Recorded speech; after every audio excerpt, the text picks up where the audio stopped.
Hola, bienvenidos a la segunda edición de este espacio que tenemos del Innovando, un programa para emprendedores donde conocemos historias y el detrás de los emprendimientos que pasaron por el programa. Bueno, hoy estoy en compañía de Diego y también tenemos como invitado a uno de los casos de la última edición del Innovando, que es Mauricio de Clinics. Hola Mauricio, qué gusto tenerte y poder conocer mejor tu experiencia y la experiencia de tu equipo del Innovando y cómo todos los desafíos que tuvieron y cómo llegaron a donde están hoy. Sí, antes que nada, muchas gracias por el espacio. Creo que es fundamental generar este tipo de conversaciones y documentarlas, porque finalmente, como seres humanos, el aprendizaje es un proceso. Y si no tenemos este tipo de repositorios, espacios donde podemos compartir y generar un momento de reflexión, muchas veces se pierde todo ese aprendizaje, ¿verdad? Entonces, nada, primero que nada agradecerle a ustedes por la invitación y felicitarles por el gran esfuerzo que están poniendo en todo lo que es el Innovando. Gracias. Bueno, para mí, antes de empezar al ping-pong de preguntas, para mí es primordial que vos mismo nos cuentes en quién sos vos, cuál es tu rol y también qué es Clinics, cómo empezaron y cómo están ahora. Ok, preguntaron un par de veces que, cómo me defino y bueno, entonces ahora tengo una nueva definición de Mauricio. Yo soy Mauricio Cáceres y hoy me presento como un médico devenido emprendedor. Yo hoy tengo 36 años, mi cumpleaños fue hace poquito, el 20 de mayo. Estoy casado, tengo un hijo, pero mis inicios verdaderamente distan mucho de la tecnología. Yo empecé mi carrera profesional como médico, estudié en la Universidad Nacional de Asunción, me recibí de doctor en medicina y cirugía, luego hice una residencia de una especialidad médica de 3 años que es medicina interna. Posterior a eso trabajé en el sector público y privado como un médico asistencialista, principalmente en áreas de departamento de urgencias, sala de internados y consultorio. Y mientras que hacía eso, me fue ganando un poco la curiosidad, ¿verdad? De cómo podría mezclar algo que me apasiona mucho, que es la tecnología, con lo que ya venía haciendo. A la par de que buscaba un diferencial, ¿verdad? Si bien médicos de repente uno escucha y piensa que no hay demasiado, la especialidad mía en particular es una especialidad troncal, por lo que muchos médicos empiezan siendo clínicos y luego hacen otra subespecialidad y ahí se diferencian, ¿verdad? Ahora, ¿cómo nació mi interés a la tecnología? Ahí me remonto un poco al tiempo de lo que se llama internado, e internado rotatorio. Eso es cuando uno termina la cursada, digamos, de grado de medicina. Tiene un año donde va rotando en diferentes servicios y en uno de esos me acuerdo que hubo una charla organizada por la Politécnica y yo estaba rotando por lo que es el servicio de ginecología y me invitaron como estaba justamente y coincidentemente ahí venía una persona del Hospital Italiano Buenos Aires que era un médico también y venía a hablarnos a nosotros de cuestiones de sistemas de información aplicados a la salud y a mí verdaderamente me generó caló muy hondo en mí esa charla, ¿verdad? Me generó mucha curiosidad. Solo que bueno, después me metí al mundo tradicional y hice mi experiencia de residencia de 3 años. Solo que yo, si bien hice la facultad en el Hospital de Clínicas, donde en ese momento todo era con papel, hice mi residencia después de eso en el Hospital Central de IPS. Y ahí fue mi primer contacto con un sistema de información aplicado a la salud y me impresionó toda la facilidad que daba tener un sistema, ¿verdad?, en el medio de todos los muchos complejos procesos de atenderle a una persona. Y me maravilló la cantidad de tiempo que me ahorraba, ¿verdad? Porque yo me acordaba que durante mi internado me quedaba horas escribiendo en un papel, transcribiendo, usaba papel carbónico muchas veces para ahorrar un poco de tiempo, pero finalmente terminaba saliendo, no sé, a las 10, 8 de la noche, porque me quedaba como escriba hasta el final, ¿verdad? Y en IPS verdaderamente el sistema nos ayudaba un montón, agilizaba nuestras cuestiones diarias, lo que es cargar un pedido de estudio, solicitud de extracción de sangre, solicitud de estudios auxiliares, la historia clínica misma, la evolución diaria del paciente estaba ahí disponible, ¿verdad? Y en un formato que era legible, porque muchas veces uno escribía hasta las 10 de la noche y ya no entendía más ni su letra. Entonces yo, después de pasar por eso, dije, no puedo creer que en Paraguay sigamos en la caverna y que esto no haya en todos lados, ¿verdad? Y ahí verdaderamente dije, ok, voy a ver cómo después podría interiorizarme en esto. Luego salí de ahí, de la residencia, y me puse a trabajar en el área privada, donde verdaderamente sí están más avanzados los sistemas y era algo común prácticamente. Y inclusive el sistema era más amigable con el usuario, ¿verdad? Lo que también me gustó bastante. Y después de eso me puse a hacer una maestría en el Hospital Italiano de Buenos Aires, que se llama una maestría en algo que se llama informática en salud, ¿verdad? Donde básicamente me enseñaron un montón de cosas que no tenía idea, como proceso, gestión del cambio, planificación, ingeniería de software o proceso de elaboración de software, base de datos, que es un tier 1, 2, 3, 4, ¿verdad? De un database, warehouse, procesos de licitación de requerimientos. O sea, me vi un poco en todo eso y me encantó. Y al terminar eso, que lo hacía de forma híbrida, estaba acá y me iba a Buenos Aires varias veces en el año, me encontré con con el problema, ok, ¿dónde ahora me pongo a trabajar en esto, verdad? Porque verdaderamente hablar de esto con gente aquí en Paraguay era chocar contra la pared muchas veces, porque no había muchos médicos ni gente de salud que esté muy involucrada en la parte de sistema. Y esto ya vamos hablando un poquito de lo que es el año 2020. En ese entonces yo estaba coordinando una urgencia de un grupo privado y me llegó ahí una oferta de una compañera de facultad que se había ido a hacer su residencia a Suecia. Ahora ella me dijo, mira, nosotros vivimos en Suecia y estamos viendo cómo la telemedicina verdaderamente es un modelo de negocio súper interesante. Todo el mundo está consultando así acá, está desplazando para la mayoría de las consultas. ¿Eso en qué año por ahí era? 2020. En medio de la pandemia. Exactamente, en medio de la pandemia. Y claro, y bueno, y ellos estaban viviendo eso ahí, ¿verdad? Y me dijo, esto ya está acá hace 10 años y en Paraguay no hay, y ahora en medio de la pandemia vemos una oportunidad. Por lo que estamos creando un equipo con el que queremos encarar un proyecto, ¿verdad? Y así básicamente como me invitaron a ser parte de una idea que finalmente terminó siendo el proyecto de Clinics, ¿verdad? Ellos desde Suecia y vos desde Paraguay.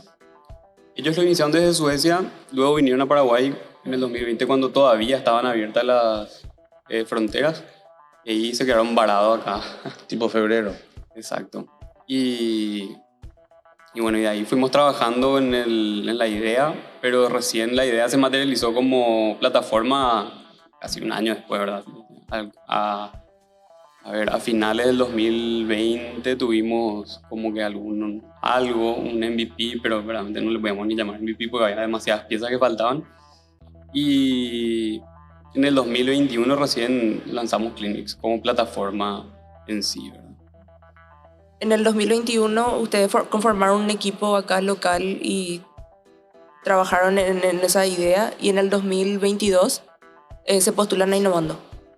Sí, durante mayo del 2021 lanzamos la plataforma, tuvimos nuestros primeros clientes, tratamos de darle fuerza justamente con la pandemia, ¿verdad? Como había mucha gente que todavía no podía consultar físicamente o había mucho miedo, de hecho que los hospitales estaban abarrotados cuando lanzamos, y lo que nos dio una atracción inicial bastante interesante en ese entonces. Sí, en el 2022 nos enteramos un poquito de Innovando como iniciativa. ¿Cómo te enteraste? Verdaderamente mi cofundadora, pues nosotros fundamos Clinics entre tres, ¿verdad? Yo, Mauricio Cáceres, Natasha Brown, que es médico también, pero era la que había vivido la experiencia en Suecia de una plataforma similar, y un otro tercero que está más abocado a la parte de la tecnología, ¿verdad? Nuestro jefe de tecnología, que se llama Rasmus Leyes, que es sueco, pero su papá es paraguayo, entonces tenía también arraigo acá. Y Natasha era la que estaba más metida en ese entonces, como que en la parte de relaciones públicas o indagando. Buscando funding. Exacto, indagando qué podíamos hacer como para generar también una comunidad, ¿verdad? Porque nos sentíamos muy solos verdaderamente. Y ¿Muy solos en el ecosistema de medicina o en el emprendimiento? en el emprendimiento como emprendedores de base digital. Realmente nosotros éramos médicos, no veníamos del mundo de los negocios ni nada. Y, si bien las ideas suman mucho, la experiencia en áreas fundamentales como el marketing, la estrategia de venta, la gestión de equipos es súper importante al momento de encarar un emprendimiento nuevo. Y ella verdaderamente fue la que se enteró porque también se había metido previamente a un programa que era el que lo lleva adelante Tigo todos los años, que el Tigo Conecta. ¿No? Entonces ahí ella participó de ese proceso y ahí como que fuimos metiéndonos en la comunidad de emprendedores, ¿verdad? Claro, y eso te ayuda también a pulir un poquito, ya te hace una intro a... Tal cual, a miles de cosas que verdaderamente yo, que venía del área de medicina, desconocía, ¿verdad? Eso es muy importante lo que decís, cuando estás tan metido y también tu equipo fundador está tan metido, digamos, en su campo, en este campo medicina, ¿verdad? Cuando entra y quiere abrir una health tech, ¿verdad? En startups, se encuentra con dos mundos totalmente desconocidos y son nuevos, ¿verdad? Por un lado, los negocios mismos, como vos decías, la tecnología, o sea, el uso de tecnología y el desarrollo de tecnología, lo cual no es sencillo, sobre todo cuando estás totalmente en otro campo.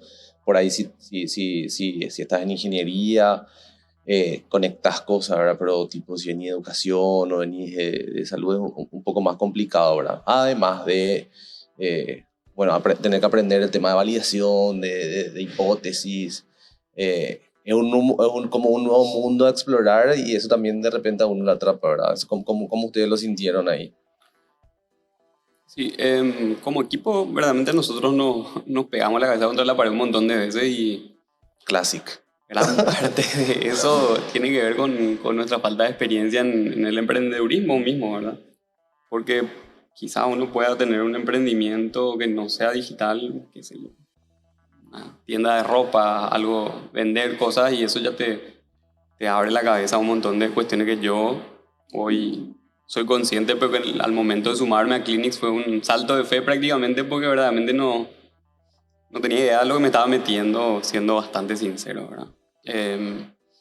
Entonces sí, verdaderamente generar estos espacios como Innovando donde gente como nosotros venimos de un ámbito totalmente aparte y que es súper especializado pero en algo y que te nubla, digamos, la vista, cómo funciona el mundo muchas veces fuera de ese ámbito, son fundamentales porque te dan herramientas que vos vas implementando o que vas profundizando en base a tus necesidades, porque cada persona tiene, cada emprendimiento tiene necesidades específicas muchas veces.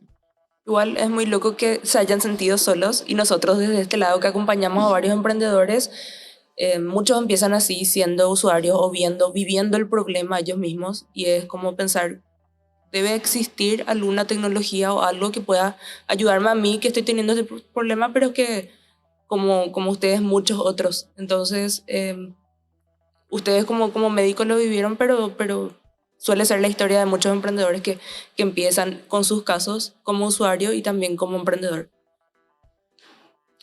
Claro, eso sí, teníamos el conocimiento del lado del médico y también la vivencia del lado del paciente, porque a la par somos usuarios del sistema de salud.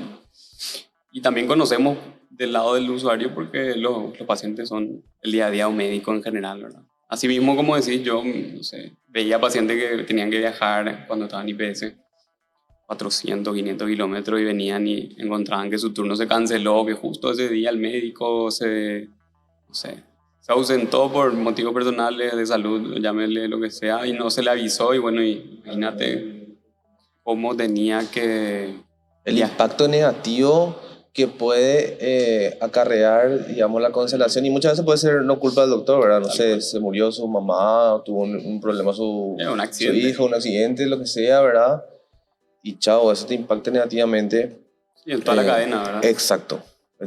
No, y el paciente se enoja y con justa razón y la institución también tiene que ver cómo solucionar ese problema, pero justamente yo pensaba muchas veces en eso, cómo la persona tiene que viajar para, no sé, venir a renovar su receta a veces, ¿verdad? Y un sinsentido ya. Exacto, hay cosas que no tienen sentido que todavía sigamos haciendo de esa manera. Así mismo, o sea, no sé, yo muchas veces me tenía momentos donde pensaba por qué seguimos haciendo las cosas como las hacemos y probablemente porque yo para mí adentro decía, o no hay visión, la gente no sabe cómo solucionar y se hace como todo siempre se hizo, o simplemente por inercia, ¿verdad? Por seguir con el status quo.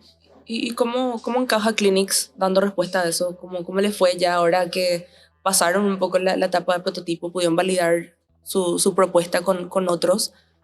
Y bueno, Clinics, como para explicar un poquitito, nosotros tenemos dos soluciones core, ¿verdad? Una aplicación móvil para dispositivos móviles, para el teléfono inteligente o tablet, que es para el paciente, y luego tenemos una plataforma en la nube para el profesional de la salud, y de esa manera es como tratamos de conectarle al paciente con el profesional o el proveedor de servicio de salud.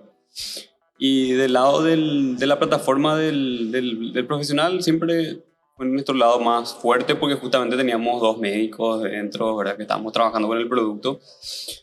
Ahora el lado del paciente, el lado de la aplicación es donde siempre tuvimos más idas y vueltas, digamos, ¿verdad? Y una de nuestras primeras iteraciones, que fueron muchas, fue en los primeros meses veíamos que lanzamos la aplicación y la gente tenía un montón de problemas para generar su usuario. Imagínate el primer paso, ¿verdad? Que si uno puede crear el usuario en una aplicación no puede hacer nada. Claro, ahí ya entras mal. Claro, ¿Verdad? y uno asume un montón de cosas al comienzo, ¿verdad? Y dice, no, todo el mundo sabe lo que es un correo electrónico, por ejemplo, o todo el mundo sabe cómo, no sé, ¿Cómo loguearse?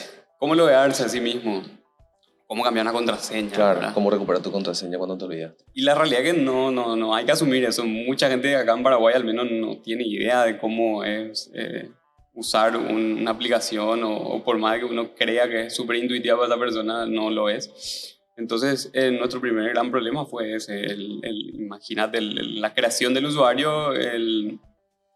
Creo que eran como 4 de cada 10 que intentaban nomás lo lograban, ¿verdad? Y el principal problema era que no sabían cómo validar su usuario de un correo electrónico, porque no sabían luego que tenían un correo electrónico. Y bueno, y ahí está la importancia de hacer esas pruebas, de hablar con la gente, Claro, de tratar las de... encuestas. Encuestas, y también hay hoy herramientas que te permiten medir hasta dónde avanza una persona en procesos dentro de tu Dentro de tu aplicación. aplicación. Entonces también implementar ese tipo de mediciones es fundamental. La experiencia de usuarios. Sí, exacto, para poder iterar en tu experiencia de usuario, ¿verdad? Y es algo que hay que pensar y darle muchísimo pienso. A veces uno quiere salir ya, y que también me parece súper importante salir y empezar a interaccionar con la gente real, porque ahí es cuando vas a tener el feedback real, ¿verdad? No el del laboratorio o el del equipo que está súper sesgado porque todo el día está trabajando en el producto. Y esa creo que es una gran lección, y la primera, ¿verdad? Salir lo antes que puedas y conseguir el feedback que puedas, ¿verdad? Y después, con un tiempo más de leer, aprender de lo que es esto, el mundo de tecnología y desarrollar soluciones, uno aprende lo que se llama el value hack, digamos, y es eso, ¿verdad? O sea, qué valor le da la gente a tu solución y cómo puedes darle valor realmente, ¿verdad? Y esto de validar la hipótesis también, a veces, como decimos nosotros, veamos cuál es el problema y centrémonos en eso, porque a veces tu hipótesis o tu solución va por un lado, pero haciendo la prueba te das cuenta que había sido no. Y si te centras en el problema, puedes encontrarle otras salidas, otros cambios. Sí, total. O también la gente, el usuario mismo, usa tu sistema de otra forma en la que vos no pensaste, y finalmente eso es lo que tenés que cambiar, ¿verdad? O sea, porque la gente es la que le da el uso, no vos. Entonces, tener ese feedback real del usuario real es fundamental, y sin eso probablemente no llegas a Y, darle valor a la y gente. poder actuar a tiempo. Ayer estábamos hablando con un emprendedor también de la comunidad y nos decía que el verdadero valor es poder tener la capacidad de pivotar rápido, de Total. identificar estos cambios, qué es lo que hay que hacer y actuar rápido. No, si esperaste 6 meses y gastaste mucha inversión en ese proceso, ya no vale la pena. Entonces, lo más valioso es tener esa capacidad de poder hacer cambios y pivotar rápido. Claro, yo creo que sí, si uno se centra, que nos pasó de hecho al comienzo, en el producto, se está perdiendo de todo, ¿verdad? Si vos desde el comienzo no medís o no ves justamente dónde la gente se queda trancada o qué problemas tiene, dónde están como que los cuellos de botella en tu servicio o producto, seguís desarrollando otras cosas que vos decís, no, pero esto va a hacer que la gente le dé más valor, o forzarle a que de alguna forma se loguee, por ejemplo. estás perdiendo, como decir, mucho tiempo, ¿verdad? Porque al final, el cuello de botella sigue ahí, no va a pasar por más que vos al final del arco iris le dé una olla de oro si el tipo no sabe luego dónde está el camino para empezar, ¿verdad? Correcto. No llega. Y en términos de hábitos del consumidor, usuario, ¿cómo? A ver, hay médicos de todas las edades. Están como vos, jóvenes, que creo que se adaptan mucho más rápido, pero también existe como una cultura mucho más tradicional de papeles. ¿Y cómo ven ese adaptarse a la tecnología y usar como herramienta? Hijo, es súper difícil, verdaderamente. La digitalización en el grupo de los médicos, como decía, está súper influenciada por la edad, pero aunque no creas, también hay médicos por lo que te comenté, ¿verdad? Que en las instancias formales de formación no solo médicos, enfermeros, todas las personas del área de la salud, nunca se les enseñó ni cómo es un sistema, ¿verdad? Porque siempre acá en Paraguay se basó todo en papel. Ahora, hace cuestión de, no sé, unos años, se están implementando sistemas en el área de servicios públicos de salud, ¿verdad? Entonces, imagínate que hay médicos que llegan y nunca en su vida se vieron obligados a teclear algo, ¿verdad? Siempre escribieron y escribieron nomás y Papel y práctica, papel y práctica. así mismo. Ahí Y, está el diente. sí, este hay que cortar, o Claro. esta es la medicina, ¿verdad? Toma. Claro, no, y es súper difícil. Eso también, ¿verdad? La gestión del cambio es fundamental y algo a lo que hay que ponerle muchísimo foco y recursos, ¿verdad? Muchas veces uno planifica, hace costos, planes de go-to-market, etcétera, y no les pone un buen capital, digamos, a esta parte y también es fundamental. Nosotros al inicio no teníamos como que una persona dedicada a lo que era el customer success o la atención al cliente y luego nos más que obligados, tanto para el médico y para el paciente. Y ¿cómo hacíamos? Bueno, ¿cómo hacíamos en general los médicos luego que estaban abiertos a hacer esto, ya hablando? Al comienzo de la pandemia había mucha gente que lo quería hacer porque no tenía otra cosa que hacer y estaba encerrada en su casa y bueno, tenía mucho tiempo, ¿verdad? Pero luego, Todos nos obligamos a digitalizarnos en esa época y después no sé si algunos se olvidaron o qué pasó. Eso es algo raro acá. Sí. O sea, es loco porque la pandemia yo decía, bueno, muchas cosas de estas se deberían quedar, por suerte. Pero es loco, pero volver otra vez, tipo al pasado y vos decís, o sea, no aprendimos nada. y ahí, ok, por una parte creo que finalmente cuando están obligadas las personas es cuando asumen cambios en el status quo principalmente, ¿verdad? Es el driver como que más grande. Y luego está el dinero, ¿verdad? El otro para mí driver. Entonces, como en ese momento la gente no podía trabajar, sus ingresos estaban disminuidos, esto era una manera de ganar plata para ellos y eso era lo que les motivaba principalmente a forzarse a aprender nuevas tecnologías, ¿verdad?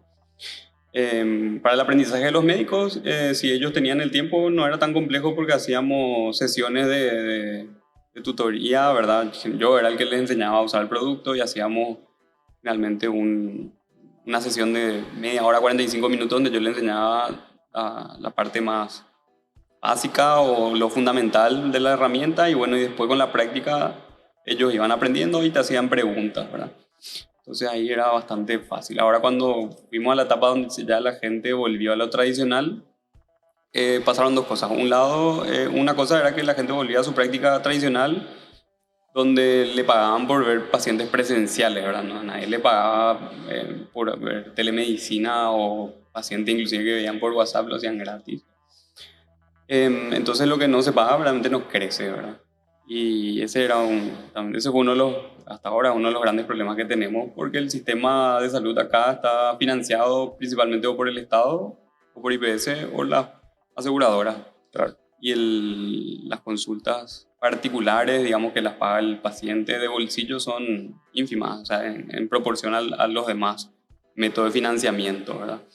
Entonces, hoy ese es un gran problema para nosotros, el financiamiento de las consultas. Ahora, si hubiese una ley donde le obligase a la gente a verdaderamente usar plataformas o herramientas que no solo son seguras desde el punto de vista de la información, ¿verdad? De la protección de la información y de la entrega del servicio, sino que, bueno, también de alguna forma se gestionasen formas de ser financiadas para los prestadores, también yo estoy 100% seguro que sería otra la historia, ¿verdad? Se van a volcar a eso. Claro. Y ahí también la importancia de que todos actúen. El usuario, como utilizar pero también se tienen que generar condiciones desde todos los sectores. No sirve de nada que los emprendedores elaboren herramientas que finalmente el usuario no utiliza, o que después te das cuenta que hay un problema con una ley o algo que traba ese proceso. Entonces tiene que ser como varios esfuerzos en simultáneo y de todos en común. Y en ese sentido de lo que nos estaban contando, te quería preguntar, ¿cómo está Paraguay en comparación al mundo? En su momento, bueno, esto está pasando en Europa y Paraguay no tiene algo así. ¿Y cómo ves ahora que pasaron unos años? Y Paraguay versus el mundo siempre tenemos la ventaja barra desventaja de que llegamos tarde.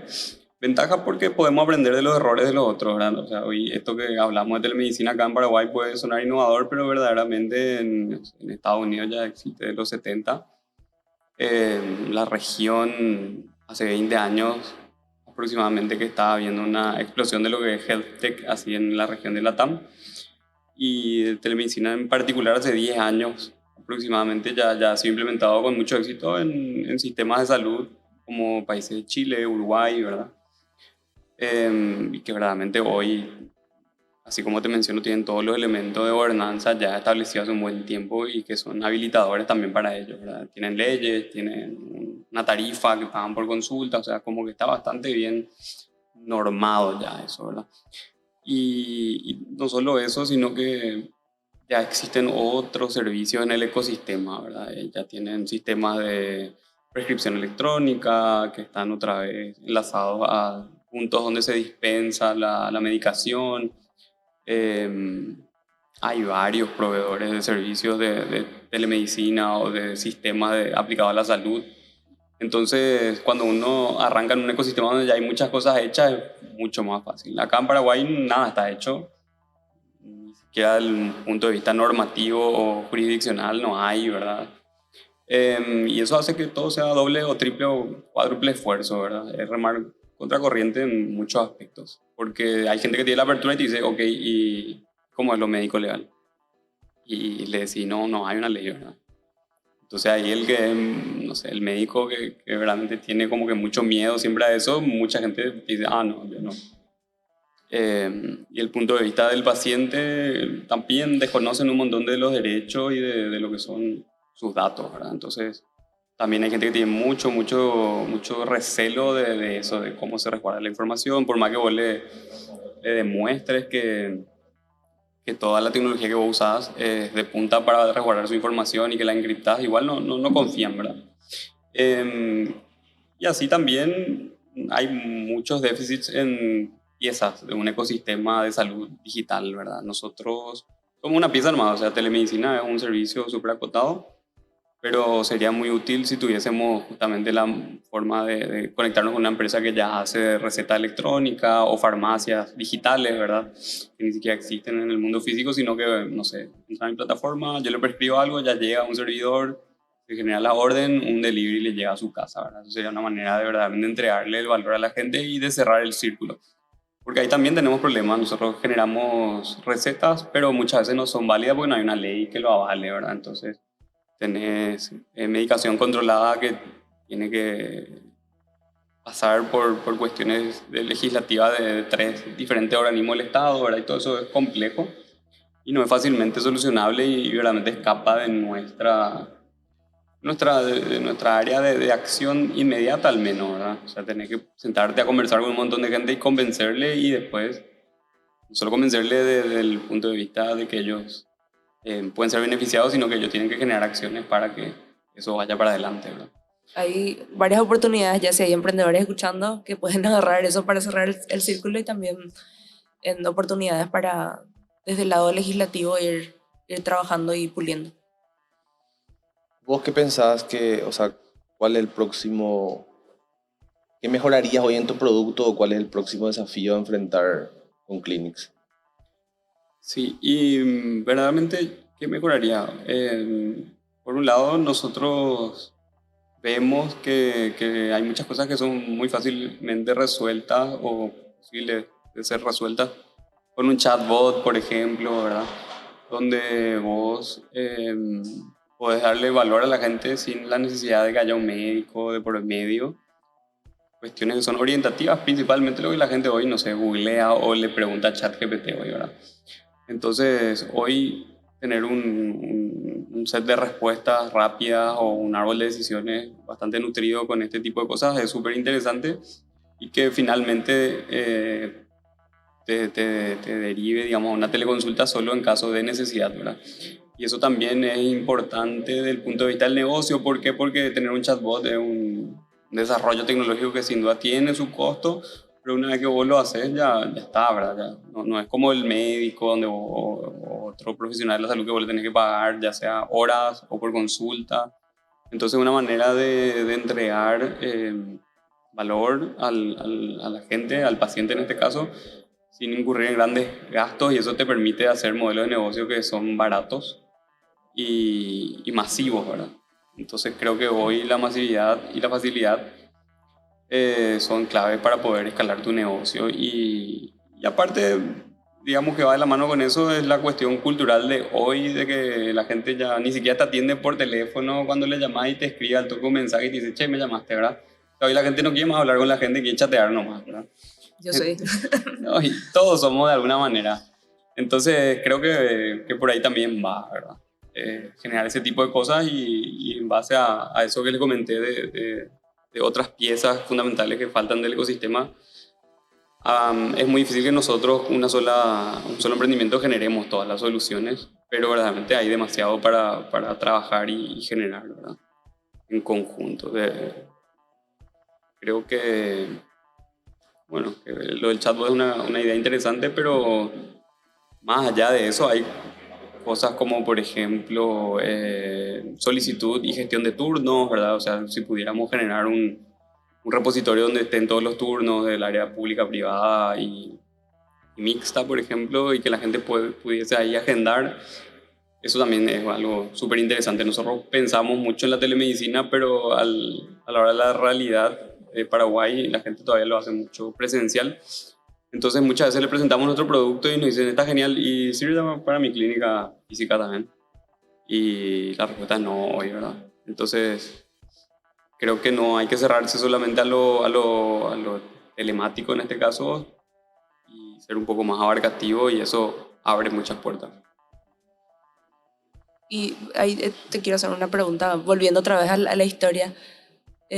¿Cómo está conformado el equipo actualmente de Clinics? Más allá de los fundadores, ¿cómo se fueron complementando? Si bien tenían la experiencia del lado de medicina, ¿había alguien de tecnología, desarrollo? Sí, al inicio éramos 3 fundadores y luego sumamos una persona de atención al cliente justamente. Pero nos quedamos muy cortos. Trabajamos con una empresa o sea, el jefe de tecnología trabajaba en conjunto con una empresa de software. Él era el que lideraba, digamos, ese proceso. Y luego, con el correr de los años, cuando ya teníamos gran parte del desarrollo en sí, nosotros empezamos a incorporar gente de tecnología dentro de la empresa porque necesitamos más agilidad, así como había mencionado, que verdaderamente una empresa de software muchas veces no te da la agilidad que vos querés. Entonces hoy tenemos 2 desarrolladores, aparte de nuestro jefe de tecnología. También tenemos una persona que nos ayuda con todos los aspectos de la operación, ¿verdad? La parte administrativa, recursos humanos, o sea, todas esas cuestiones que son verdaderamente mucho trabajo, mucha carga laboral. Y también tenemos una persona que se encarga del marketing dentro de la empresa, ¿verdad? Hoy somos 7 personas. Pero son roles claves que sí o sí tienen que estar cubiertos. Totalmente. Igual nos encantaría sumar más gente, ¿verdad? Pero los recursos son limitados lastimosamente. Claro. Sí, uno siempre quiere más y más y más especialistas sobre todo, ¿verdad? Al comienzo también nosotros somos generalistas, o sea, hacemos todo un poco, pero lo ideal es contratar gente que sea súper buena en algo puntual y bueno, y ahí es donde la gente realmente te aporta más y explota el producto, digamos. Y ahí conectado a la pregunta que te hizo Diego de qué cambiarías, mirando un poco a futuro, ¿qué, qué pensás que se viene en cuanto a tecnología o en cuanto a cambios y cómo ustedes se están preparando para eso o no lo están haciendo? ¿Cómo? ¿Cómo vienen con eso? Sí, hace poco tuve la oportunidad de participar de la hoja de ruta de salud digital para Paraguay y generar ese tipo de planificaciones o de proyectos de largo alcance que muchas veces conglomeran colaboraciones internacionales. Son súper importantes porque le dan fuerza a lo que estamos haciendo. A veces uno hace y dice, ok, estamos solo acá y ¿qué es lo que vamos a hacer, verdad? Pero cuando se suman de repente esta hoja de ruta y el país mismo se lo propone como una meta, ¿verdad? Eso te llena de esperanza en el sentido de que ves que va a ser algo que tiene un futuro y que el futuro no está tan lejos, ¿verdad? O sea, no hacer cosas desde el bottom a, a la bottom top, ¿verdad? No, top down en realidad sería si el gobierno lo hace es top down y si nosotros Sí. lo queremos forzar es de abajo Tonto para top. arriba, ¿verdad? Y eso es súper, súper difícil. Entonces, tener de repente, como les dije, esa gobernanza gracias a estos proyectos que contemplan miles de cuestiones que faltan hoy en Paraguay, son esperanzadoras y también hablan justamente de etapas.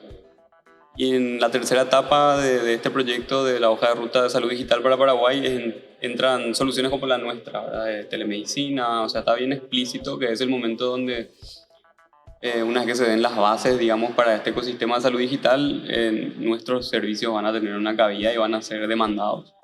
Entonces, creo que eso es bastante esperanzador en el sentido de que vemos un lugar para nosotros en esas etapas, ¿verdad? Y esas etapas, en teoría, empiezan a partir del 2024, justamente.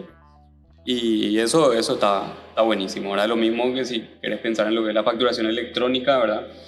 Al comienzo creo que había muy pocas empresas que se ponían a desarrollar eso, pero hay muchísimos proveedores. ¿Por qué? Porque hay una ley que le obliga a un montón de contribuyentes a hacer facturador electrónico, entonces hay una ley que es habilitadora para esos nuevos negocios.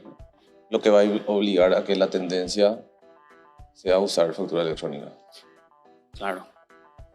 Te iba a preguntar, lo que hablaste recién de la hoja de ruta, ¿esa es la dónde nos encontramos? ¿O es otra? Es otra, es otra. O sea que hay dos espacios.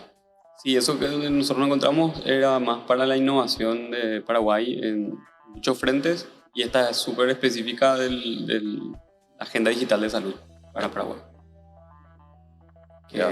que es algo Bueno, eso es impulsado. importante también porque ya tenés dos espacios y lo que decías también.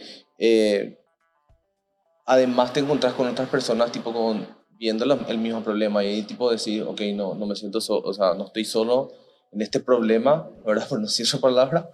O sea, tipo, hay soldados para batallar y, digamos, para empujar, así como decir, tipo, botón to top, ¿verdad? Sí, totalmente. Sí, conozco un montón de gente que sueña con lo mismo que vos, ¿verdad? Porque al final, al menos al inicio de todo este proyecto, ¿verdad? O sube y baja. Lo que a mí más me motivaba el propósito de verdaderamente generar un impacto, ¿verdad? Pues yo pensaba que yo soy clínico y no sé, al año ponerle que le veo a 500 personas, depende de dónde estás. Y ahí se limita mi impacto, ¿verdad? Ponerle, bueno, le salva a un papá y bueno, y su familia está feliz y así, pero hasta ahí llega. Ahora si vos puedes generar una solución que impacta en un país Sí. o una región, Sí. es otra Sí. cosa y bueno, Sí. y eso es lo que a mí me ayuda a levantarme todos los días y seguir adelante, ¿verdad? Sí, eso es muy loco porque yo siempre digo, o sea, innovando tiene eso, ¿verdad? O sea, o por lo menos trabajar en políticas públicas tiene eso de gratificante, ¿verdad? Más allá de tipo de todo lo que uno sufre, ¿verdad? Porque es bastante frustrante también trabajar adentro. O sea, lo gratificante es, o sea, que tu trabajo tiene un impacto masivo, ¿verdad? En comparación, digamos, trabajando en otros lugares o en otros aspectos, ¿verdad? Donde lo que decía, ¿verdad? O sea, el impacto es así más, digamos, Puntual, una isla. exacto, puntual. Y es lo que le define también al tipo de emprendimiento de base digital que busca eso exponencial, digamos, y el crecimiento y el mercado, como que no hay barreras. Así también es difícil, pero eh, mirando ya ahora desde un futuro donde hubo un pasado también, otros cambios que ahora son súper naturales y que son parte de nuestra vida. No sé, antes WhatsApp no existía, no había mensajes, habían llamadas por teléfono, con cable. Y ahora todos esos cambios se dieron y es parte de nuestra vida. Entonces también mirando un poco a futuro, ojalá que en rubros tan importantes como la medicina y otros adopten la tecnología y que sea parte de la normalidad. Claro, cambios masivos, ¿verdad? Un impacto grande. O sea, te cambian las reglas del juego, ¿verdad? Sí, hablando de innovando hacia lo puntual, a mí me gustó mucho conocer gente. Hay gente que está haciendo cosas muy interesantes en Paraguay y generar comunidad me di cuenta que eh, es todo, ¿verdad? Para seguir adelante. A veces sentarte con otro emprendedor a hablar y bueno, y él tuvo un problema similar y te alimenta con su conocimiento, su experiencia. Y a veces sentarte, tomar un café o una cerveza y putear, ¿verdad? Claro, catarsis. Entonces es súper importante eso. Y también al final es ese emprendedor que ya pasó por lo que vos pasaste o que ya vivió lo que vos estás viviendo, quien también te ayuda a tomar buenas decisiones, ¿verdad? Porque a veces uno busca consultores o empresas y bueno, y que al final no son otras visiones de quizás el mismo problema o inclusive problemas diferentes, ¿verdad? Entendido de una forma similar. Pero el emprendedor, el que realmente te dice, no, mira, yo hice esto, te recomiendo esto, aquello, o ante esa situación, hace esto, aquello, o habla con fulano o fulana, ¿verdad? Entonces eso también va generando un pool de gente que está en la misma movida, que entiende lo que vos hablas, que entiende los problemas que vos sufrís, que te ayuda y que también te responde, ¿verdad? Porque hay gente que también te da la espalda y eso es normal y muchas veces está bien, pero el emprendedor realmente sabe lo que vos estás pasando, se pone en tu misma piel y no importa si está con 1.000 millones de problemas y trabajos hace tiempo y está contigo. Y eso es algo que realmente fui apreciando muchísimo a lo largo de estos años. Y hoy tengo amigos de otro emprendimiento y tratamos de hacer inclusive proyectos en conjunto o de hacer campañas de marketing en conjunto o esfuerzos de venta, ¿verdad? Porque apuntamos al mismo mercado. A veces tenemos un servicio que va a empresa y vos también, entonces, ok, vamos a apuntarle juntos y vamos a hacer una solución más grande sumando nuestras dos soluciones. Y eso también es algo interesante, ¿verdad? Yo creo que un solo emprendedor no va a llegar a muy lejos probablemente, pero una comunidad de emprendedoras sí. Y un poco ese es el espíritu también de este espacio. Como también en el formato tradicional, vos le conoces a los que le conoces en persona, pero ahora la idea es acercar esta historia a otras personas que pueden estar escuchando o viendo y que si hay algún punto de contacto, algo, no duden en que creo que en Paraguay somos muy de querer ayudar y estoy segura que si te contactan o que si nos contactan también vamos a estar a disposición para ver cómo podemos hacer para mejorar todos juntos. La idea es acercar estas historias y que hay otras personas como sufriéndolas o teniendo los éxitos como ustedes. Claro, que despierten las ganas, que motiven, o sea, Sí, que abran puertas, ¿verdad? A veces vos hablaste con alguien y, no sé, le propusiste algo y no era lo que la gente estaba buscando otra cosa, pero le conoces a alguien que hace eso y bueno, y ya me pasó también, le digo, che, habla un poco con fulano, toma su número, ¿verdad? Él estaba buscando lo que vos haces. Y es acortar más tiempo. correcto. Y ese es el espíritu de la comunidad, ayudar. Súper. Y cerrando un poco el espacio y conectando también con eso, ¿qué hubieses hecho diferente o qué mensaje te gustaría dejarle al emprendedor que está empezando, que está en esa etapa de idea de, no sé, mirando qué está pasando en el mundo y todavía no en Paraguay, como vos te lo hiciste, el planteo que te hiciste en su momento? Y em, qué mensaje con tu experiencia te gustaría dejarle al emprendedor que está empezando? Ok, por un lado creo que hay que pensar global desde el inicio, ¿verdad? Pensar en que tu emprendimiento no se puede acotar a Paraguay solamente, sino que de entrada ya ver cómo lo que vos estás haciendo se puede derramar en la región o el mundo mismo. Y eso, por un lado, lo que vos haces puede no ser relevante para el país, pero sí puede pegar mucho en otro país y bueno, entonces te abre puertas y también creo que te abre oportunidades, ¿verdad? Por un lado, entonces eso, del inicio, toda persona que está emprendiendo en algo de tecnología tendría que pensar y mirar un poquito qué se está haciendo y qué es similar o qué va por el mismo camino en el mundo y tratar de inspirarse en eso o ver qué le puede sumar o complementar. Y también ver qué es lo que ya hizo esa gente como para inspirarse y emular a veces los modelos de negocio o los modelos de monetización, ¿verdad? Que son cada vez más complejos cuando hablamos de lo que es tecnología.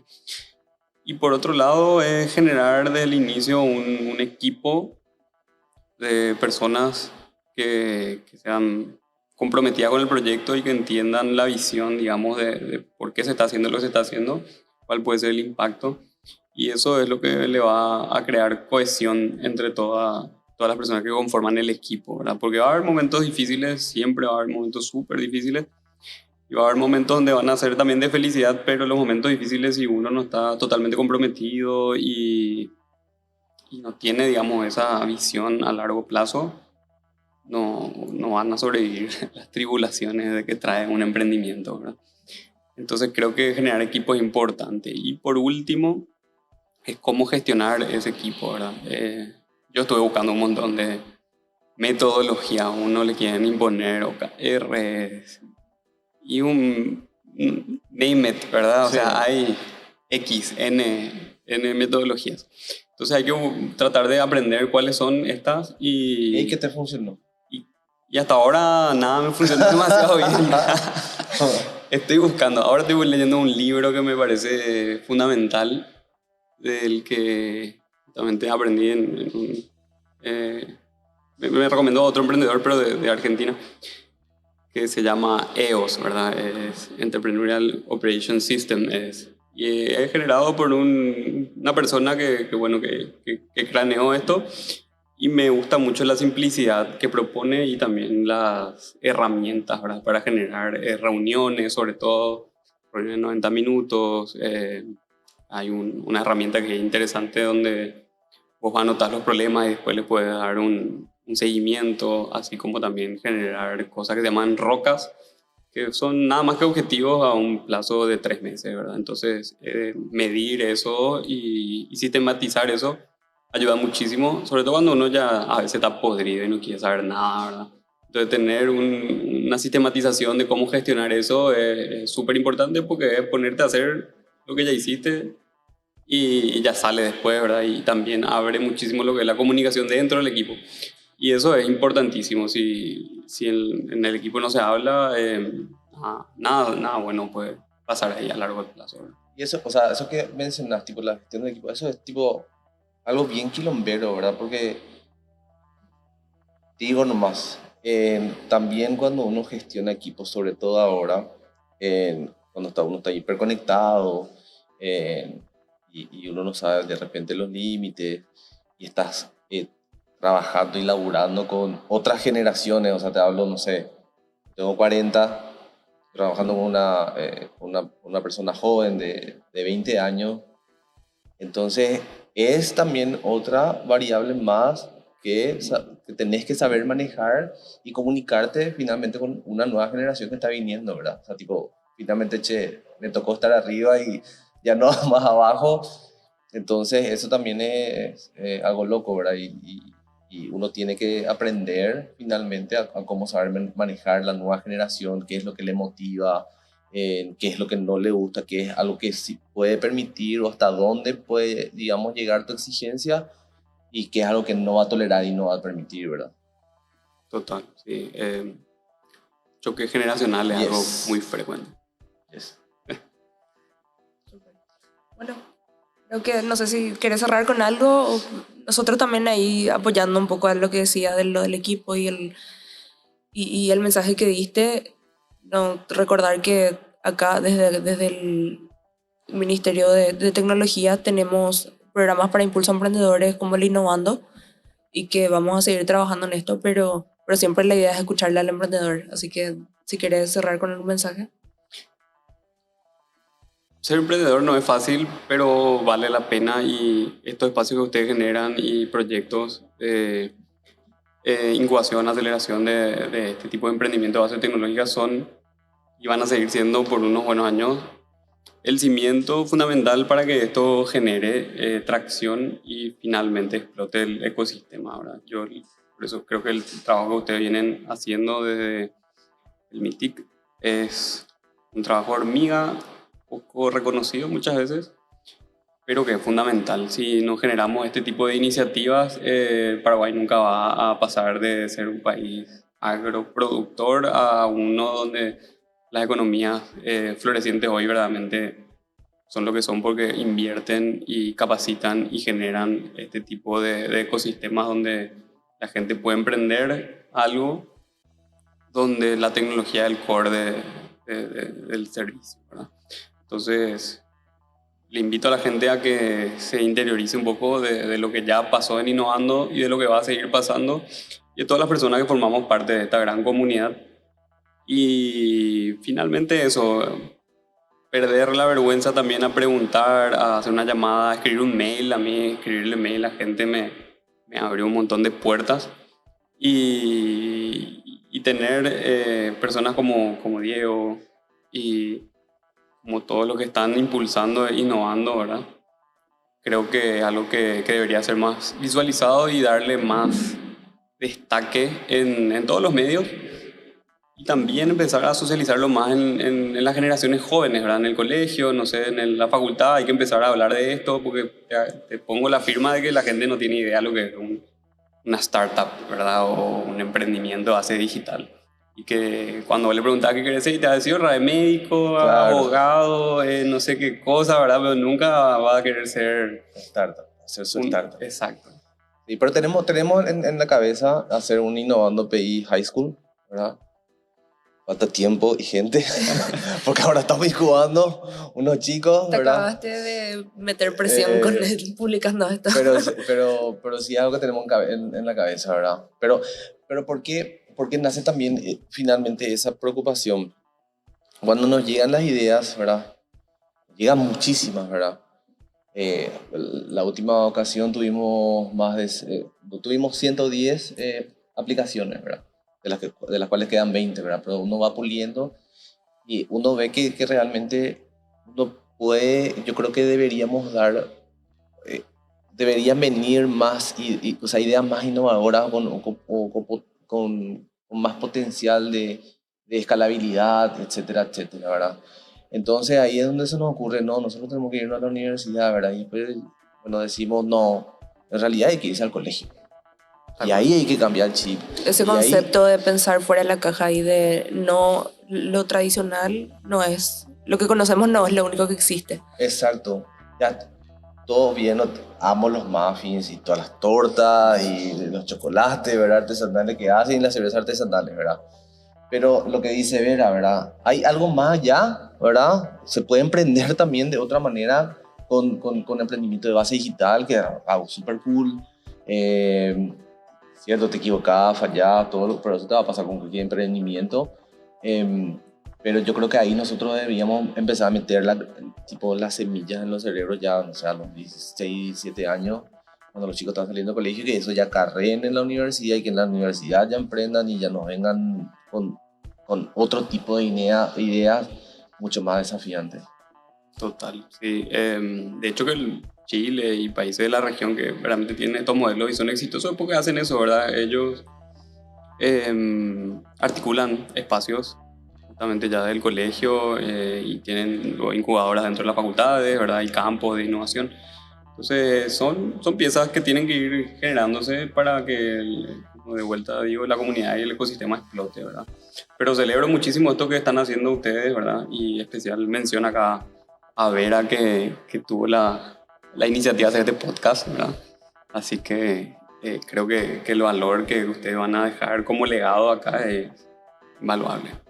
Súper. Bueno, y estamos en eso, ojalá que lo hagan los padres, los maestros, los doctores a sus pacientes y nosotros también desde donde nos toca. Entonces, bueno, de nuevo agradecerte por contarnos y por abrirte y un gusto y ojalá que hayan más casos como ustedes y que de acá para arriba mejor, cada vez mejor. Bueno, con eso cerramos el espacio. Gracias Diego, gracias Mauri y bueno, Gracias, Vera. nos vemos la Gracias, próxima. Gracias. Gracias.